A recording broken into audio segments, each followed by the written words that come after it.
So, 2020's here. Sounds like a fake year of Star Trek, Star Wars, intergalactic travel where we discover uranium worth trillions of dollars on some distant planet. But, no, just another year. I'm not here to look at the year, I'm here to look at the past decade. So much has happened, as it would do, but I'm not really here to talk about so much. I'm here to talk about music. Now, most of you don't give a shit about my opinion, but maybe you do about music. So let's have a look at the decade in Rewind, really with my top 10 albums from 2010 to the end of 2019. So I'm not really going by a huge script here, kind of just doing things off the fly. I started the decade at 14 and ended it as a 24-year-old. Amazing how time flies.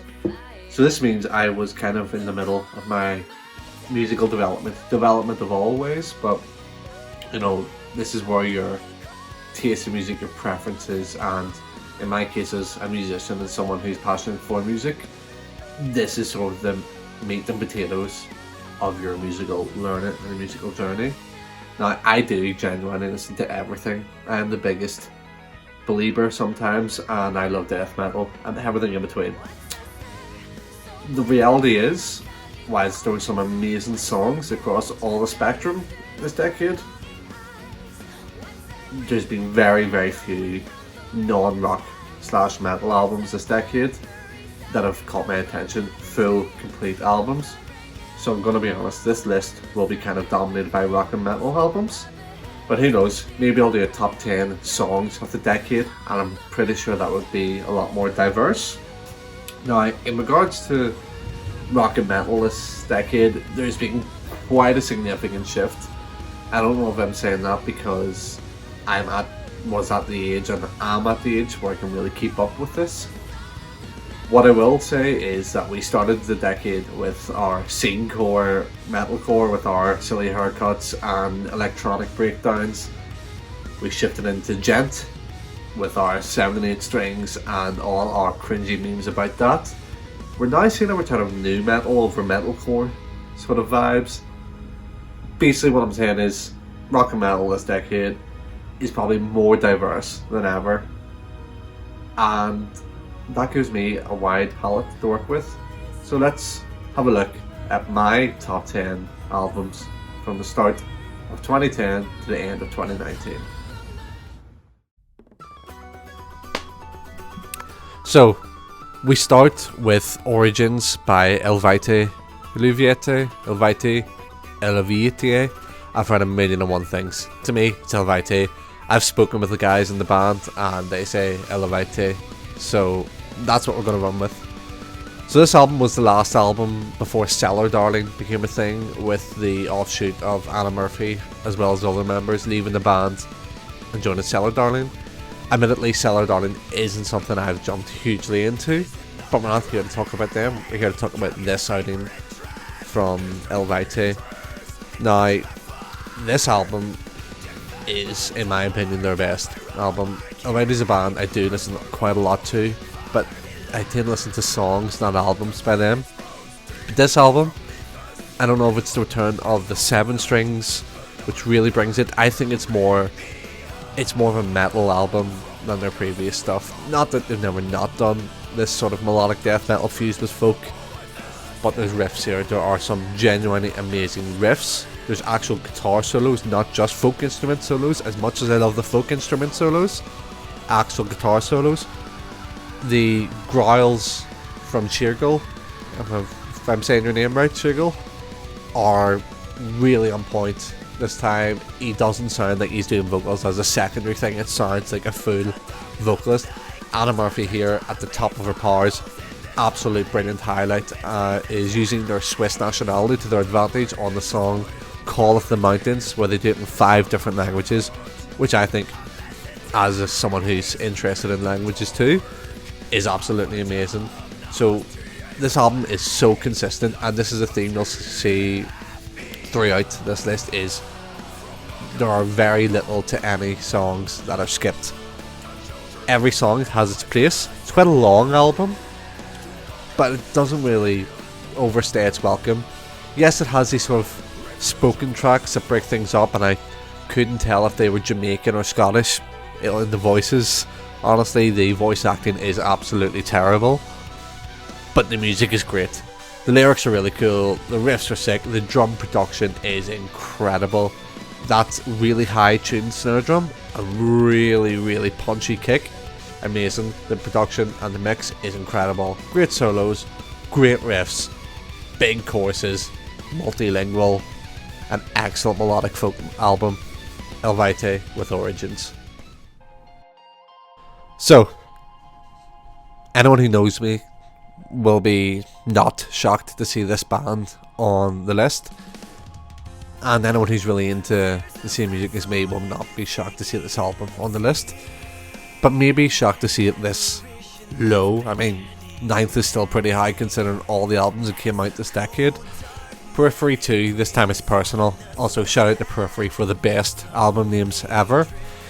Now, this album, I think, is my favourite Periphery album for two reasons. One, context. This album came out in 2012. I was 15, 16, I think, and that's right at the right time to digest new material. So this is the first time I'd heard such technical music within the riffing. As a power metal guy, I'd heard all the solos and all the shredding, and believe me, I love that, but never such technical riffing. Also, Periphery being so ahead of their time on not just the style of music, but their business model and the production, and how much these guys know about their own production and their own way of doing things. A testament to them now is how huge they're one of the biggest bands of metal now that aren't formed 30 years ago. Now, not just the timing, but also, as previously stated, I'm mostly a power metal guy. This album is by far the most melodic. There are actual big hooks, big choruses on this. There's a little less pure emphasis just on the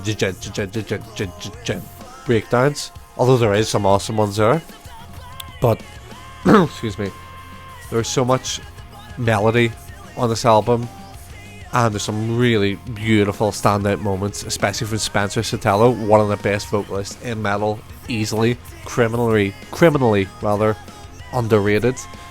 I'm thinking about that sort of last crescendo, and Luck is a Constant is one of my favourite moments in music, you know, period, as they would say in North America. Again, this album, every song has its place. People sometimes don't like the production on it because it's maybe a bit too clean. I think it's great. Everyone who plays guitar on this album, Mark Hollicombe, Misha Mansour, Jake Bowen, all did amazing jobs. As far as I'm aware, Mark Hollicombe didn't get a solo on this album because he joined the band relatively fresh at this point, but we all know about his solos in later albums. But this is Periphery's best album. It's really ultra melodic. It was a real breath of fresh air, showing more musical evolution over Periphery 1, and the fact that it is just so consistently excellent and shows such a wide scape of their sounds. This is the definitive Periphery album, in my opinion, and my number 9. So, a bunch of Welsh boys doing pop punk. Quite a jump. Now, pop punk, as much as I love it, is a genre, probably above all genres, that is easiest to do badly. There are some really shit pop punk out there. These guys are probably a bit of an overrated band, but not this album. This album is amazing. Now, for a pop punk album to really stick out to me is rare, unless you're Sum 41 or Billy Talent. Arguably Rise Against, if you want to call them pop punk. I hesitate to do that. What stands out about this album? Drums. The drum work is absolutely phenomenal. It's not just quite technical for a pop punk album. Amazing writing of drums. Sits in the pocket as well as being technical. Their drum fills are just always so fun. Like, almost if you can grab the drum fill and spin it across the toms. It's hard to explain, but the drumming is incredible. Another theme you'll see on this list is, again, the production, incredible.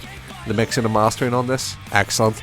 Also, shout out the fact that this was actually produced, not engineered, but produced by Jeremy McKinnon of A Day to Remember.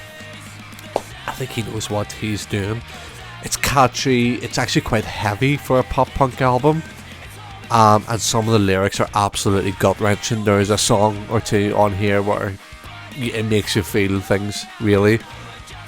One thing I would wish, maybe, is that Ben Barlow, the vocalist, would sing maybe a bit more with a Welsh accent, or at least stop putting on such an American accent. I know he worships Blink-182, but you're not Blink-182. However, it's a heavy enough album by pop punk standards. Amazing lyrics, some good actual riffs, and like I said, the drumming really stands out here. And what makes it an amazing album, again, there's not a single song I skip on this, so great job, Nick D. Number 7, August Burns Red, Rescue and Restore. Now, full disclosure, August Burns Red have released 4 albums in this decade, and any of them could have been on here, but I chose Rescue and Restore. Now, Rescue and Restore, all of August Burns Red albums are liked, generally I think, within their fan base. They're one of my favourite bands. This album doesn't get the absolute plaudit as some of the other ones do, and I think that's a real shame. I think this album is where they really cemented themselves as a proggy metalcore band. Before that, they were just kind of technical and seen as, you know, guys who were doing the metalcore formula and executing it really well, with the very occasional proggy bit harkening back to the samba part on Leveler. But on this, there's prog parts in most songs, including the song Creative Captivity, which I would call pretty much a prog song, flat out. Very little metalcore on it, if any. That trumpet is amazing. Again, production is incredible. Matt Greiner, who is my favourite drummer of all time, and then after him would be Matt Halpern, is just insane. He plays so many brilliant styles in the pocket, but also technically, and it just fits everything whilst being so interesting. I keep coming back to this album because there's something new to discover every single time. The guitar tones are great, even though JB Brubaker plays EMGs. Not so hot on that anymore. This may have been the last album before Brent Ramber switched from Ibanez guitars to Kiesel. I'm not entirely sure on that. The lyrics are really great. Jake Lur's definitely one of the not the best vocalists before this, maybe, at least live. Now live he's incredible, and on the albums he's insane. He starts to experiment with more melodic vocals here without relinquishing on his ferocity. Now, being a Christian band, there's obviously underlying tones here, but it just doesn't come across preachy. They're not reaching for low-hanging fruit. It's preachy in the right way. It's uplifting. It's genuine. The whole thing about this sort of music, it's genuine. It's from the heart, and there's no bullshit. The lyrics are just phenomenal. The variety on the album, the artwork is amazing as well. And again, I must give a shout out to Dustin, their bass player, who's also an incredible guitar player. Some amazing bass lines on this album as well. I would definitely say that if you want to get into August Burns Red, you might want to start with the song Fault Line, which isn't my favourite song off this album, but it is a really good spread of what is August Burns Red. My favourite song on the album would be either Animals or Creative Captivity, just because I'm a sucker for a good trumpet sound. So if you're interested in August Burns Red, if it's a name you've had thrown about, I would definitely get on this album. Amorphous Under the Red Cloud. It took a lot of thinking before deciding to put Under the Red Cloud over their new album, Queen of Time. Amorphous are a band that are getting better and better as they go along. Now, this will be a controversial choice, simply because people who love Amorphous, and believe me, there are plenty of them, tend to love their older stuff, the more death doom stuff. Doom metal isn't something that does it for me. I prefer new Amorphous over old Amorphous. Now, what is new Amorphous? Are they a folk metal band, a melodic death metal band, they're a weird mix of all these sort of alt labels and genres. What they are is absolutely fantastic. Now, Amorphous almost annoy me because so many of their lyrics don't rhyme, and that's annoying, but again, this is probably the best production I've heard on an album in 15 years, because from the piano through to the vocals, drums, everything just sounds massive but so beautiful, especially the piano, amazing reverb on it. The album opens with a simple piano ostinato, and it's just incredible. It sets up the album perfectly, that you're going to get this sort of folky, Garivella inspired melodic death with such a scope of things. And then in the middle of it they throw a sitar. Yep, Indian sitars in metal. First band that I've heard do it. Definitely shows elements of a prog band. Domney, the vocalist, is the best vocalist in metal. May not have the absolute highest range of his cleans, but his growls and screams are so consistently brilliant and brutal. And his cleans, he sounds really deep and sincere, and really good control and consistency over the timbre of his voice. Every song in here has something a little bit different, and when this came out, there's so many things I hadn't actually heard before in metal. Again, back to the sitars, the song Bad Blood, just that sort of brooding, sort of almost southern swing feel to it. And the last thing I want to say about this album is about the song White Night. Bit of a tragic song. I'll not go into too much detail, but one of the members who performed on that track, who wasn't officially part of Amorphous, is no longer with us. And that course is a kind of poppy chord progression course that I didn't expect, but it's easily sort of a diamond in the rough on this album that could go missed. So if you do listen to this album, definitely check out the song White Night. I think it's absolutely brilliant. Dreamtale, another Finnish band. I have no idea how to say this album name, so I will not say it. What I will say is I'll keep their section short and brief. This album is just fun. I don't care if nearly every song sounds the same. I don't care if nearly every song has a 4-chord course. It's power metal as power metal should be. It's mostly fast. It has amazing shredding on the guitar. Like, some of those guitar licks are just Yngwie Malmsteen-ish. It's fun. The lyrics are actually pretty clever for a power metal band. You know, power metal typically has pretty shit lyrics, or goofy lyrics, but these are actually pretty. Some of them are pretty clever. But this album is just fun. Every song is just a blast. I love driving to this album. Maybe especially the song World's Child. Might be my favourite. It's hard to pick a favourite on this album. Criminally underrated band. I was really lucky to fly to Finland and see them in the summer there. They played most of this album, which is the most recent album, so I'm glad to see that they're on the up. They can't seem to keep a damn lineup together, but let's hope, fingers crossed, that they keep this one together.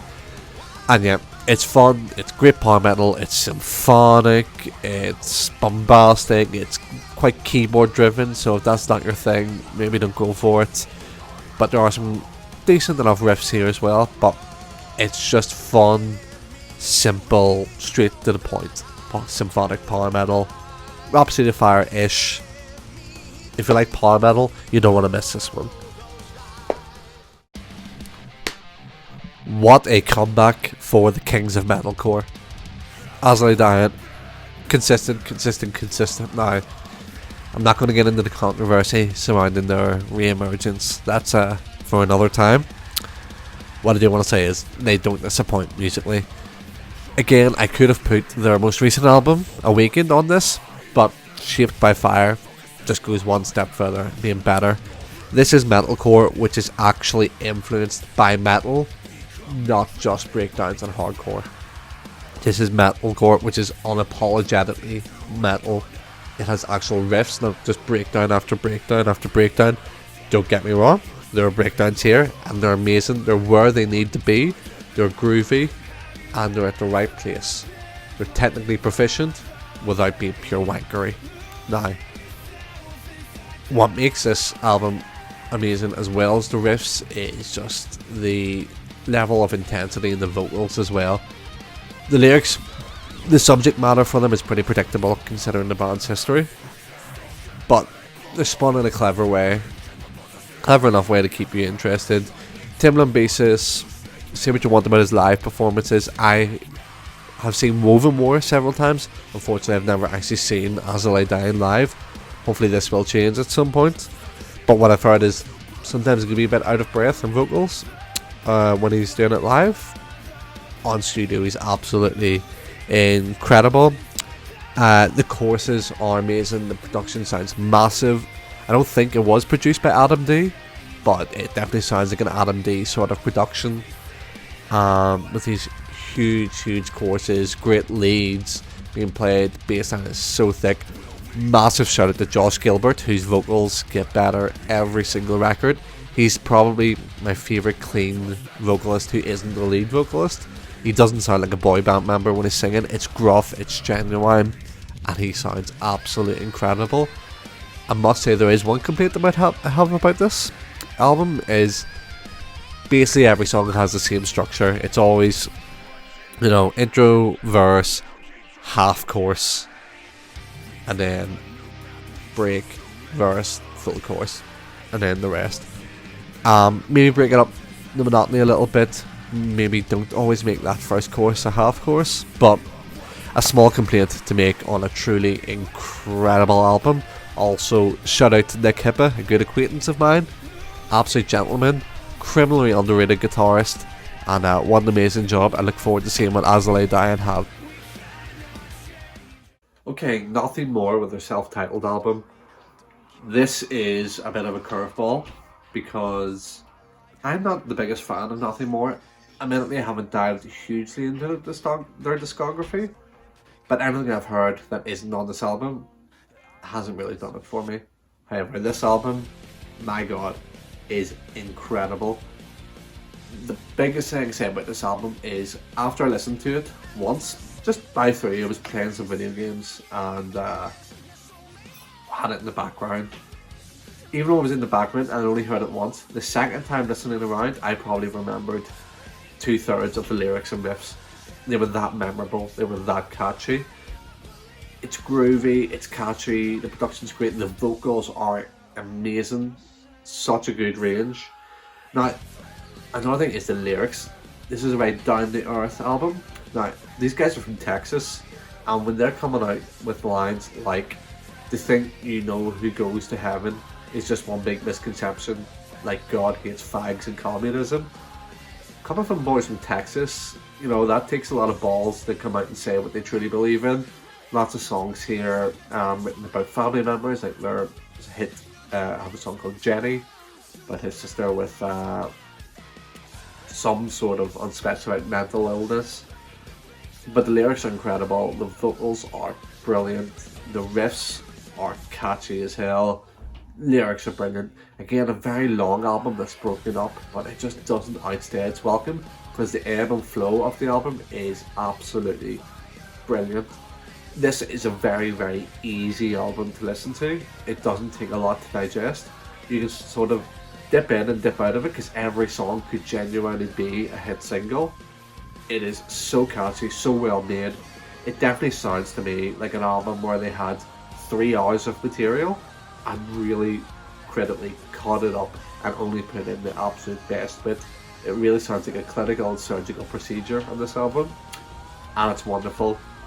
I just hope that they go more along this route for their future releases. Freedom Call. This album review is kind of like a mix between the Dream Tale one and the Nothing More one, as in every song could have been a single. It's simple, catchy, power metal, even simpler than the Dream Tale one. There's no insane shredding on here, no incredible drum fills. What there is just fun. Freedom Call are called a happy metal band. That's what they are. They're happy, they're fun, and every single song is super memorable. You can listen to this once or twice and know the whole album, and that's a credit to it. don't get me started on how sick the album artwork is. Also has a personal connection to me. The song on here called Come On Home, I don't want to get into it, but is one of the most important songs to my life. Its topic of discussion is really, really important to me. Again, this band are criminally underrated. Their album after this, Masters of Light, was nearly on here. It was just as good. It was absolutely fantastic as well. Their album released this year, Metal, simply called, was really, really good as well. I wasn't disappointed because it was hard to hit the heights of this album and Master of Light, but it just didn't hit me the same way as the two albums before. But my pick is Beyond, and I will listen to this album for the rest of my life over and over again. It's catchy, it's simple, it's quite emotional. Shout out to the song Paladin as well, for being a little bit more moody and having a really interesting drum groove in the chorus. Great job, Freedom Call. Okay, and just because this is a top 10 list on YouTube, it is the law to do honourable mentions between second and first. So by the power of editing, they should be appearing all along here somewhere. Unless I fuck this up in editing, then you're not going to see this. So yeah, that's that. Let's get to number one. Right, for number one here, made a little bit of notes, and I just want to make sure I remember to say everything, so I'm not going to look too much at you, but I really don't know where to begin with this album. This possibly is my second favourite album of all time, maybe third. My favourite album ever made was actually just released in 2009, so unfortunately it's not relevant for here. I'll get the easy stuff to say out of the way. I can say that it's got an amazing production, and how every song has its purpose, and the pacing is great, and it's been chopped up to the point where you only get the best of what this band has to offer. There's no dead meat here at all. But it's just such an emotional album, really, for me, for the band. Much improved vocals. Now, especially for a band who doesn't have English as their mother tongue, these lyrics are gut-wrenching, amazing, and really, really, really clever. Even just the nuances and how they say some of the words, like in the song Every Moment, they have the line, simply tell me if you ever wonder how it feels. But in those words, how it feels, there's such genuine emotion there and such power and passion from that, and just being able to convey that with just how you say a word, not just the word itself, is hugely a credit to him.